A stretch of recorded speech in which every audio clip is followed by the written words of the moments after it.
je suis Patrick Auguste et je me présente comment? Je suis né au Congo, mais de parents haïtiens, vivant au Canada depuis quelques années. Je suis très intéressé par la diversité culturelle et multiethnique et par le progrès collectif, on va dire. Donc j'ai des activités dans les médias et je m'implique dans plusieurs organisations communautaires.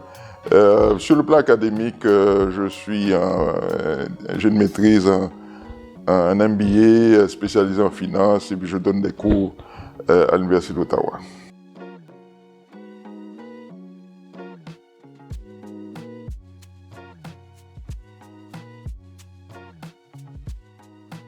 Bon, c'est surtout au début,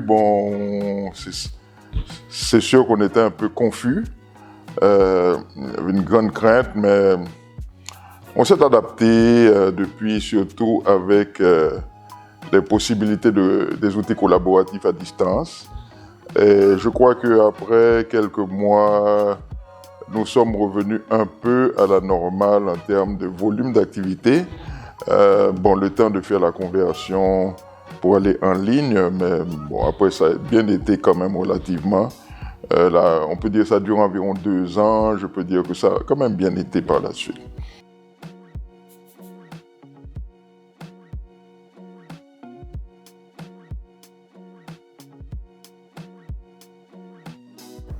Oui, disons sur un plan plus personnel, vu que j'avais perdu un peu mon emploi, donc au début c'était de l'aide de gouvernement. Je crois qu'ils appelaient, j'ai oublié le nom là, un programme spécial, là c'était environ $2000 par mois. C'est sûr que ça m'a aidé dans les premiers mois, mais après un certain temps, j'ai pu me replacer sur le plan personnel. Et puis au niveau des activités communautaires, je peux dire que ça a repris, parce qu'on a quand même reçu des aides du gouvernement dont ont bénéficié plusieurs organismes. Donc c'est leur aide, on va dire, aux activités communautaires en général.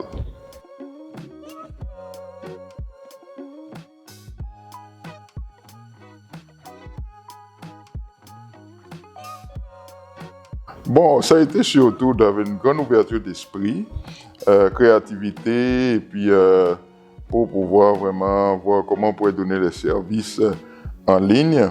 Parce que c'est non seulement de pouvoir donner le service, mais la clientèle, pour qu'elle puisse s'adapter à consommer le service en ligne.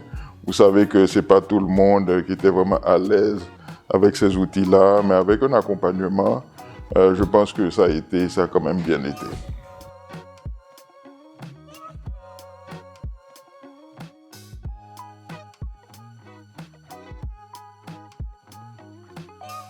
Bon, moi je dirais la première chose, c'est vraiment d'être serein, de rester serein, d'éviter la panique et puis de voir le bon côté des choses. Parce que devant les défis, il y a toujours des opportunités.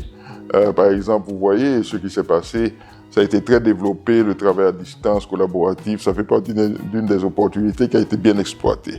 Donc je dirais que c'est surtout ça.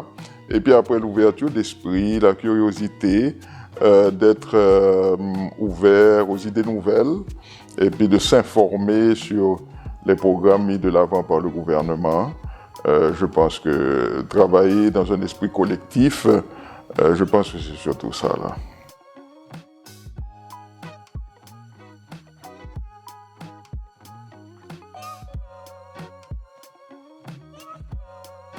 Oh, de façon relativement optimiste, je veux dire relativement parce que vous savez, actuellement il y a un conflit en Ukraine.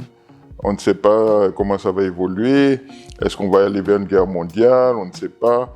On a le défi sur l'environnement. Vous savez que il y a comme un certain retour maintenant au charbon parce que ça devient plus compliqué pour les énergies nouvelles. Donc, c'est un peu préoccupant. Mais moi, je pense que l'humanité est quand même dotée d'une grande intelligence et je crois que finalement, on trouvera des solutions. Donc, je trouve que la jeune génération qui arrive est très conscientisée aux problèmes actuels de l'environnement et autres. Donc, moi, je suis assez optimiste quand même pour l'avenir.